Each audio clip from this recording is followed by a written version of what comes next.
கொச்சி அருகே கந்தக பொருள் ஏற்றி சென்ற சரக்கு கப்பல் ஒன்று கடலில் மூழ்கி விபத்திற்குள்ளானது.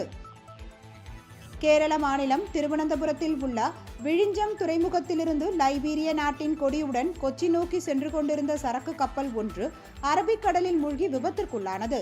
இந்த கப்பல் இன்று இரவு கொச்சியை சென்றடையும் என்று எதிர்பார்க்கப்பட்ட நிலையில் இந்த விபத்து நிகழ்ந்துள்ளது.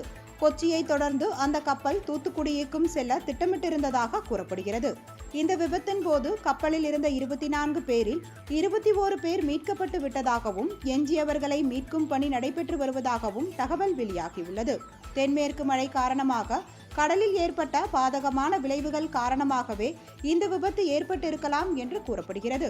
இந்நிலையில் கப்பலில் 367 மெட்ரிக் டன் கந்தக பொருள் இருப்பதாகவும் அவை கரை ஒதுங்கும் போது அதன் அருகே பொதுமக்கள் யாரும் செல்ல வேண்டாம் என்று பேரிடர் மேலாண்மை குழுவினர் எச்சரித்துள்ளனர்.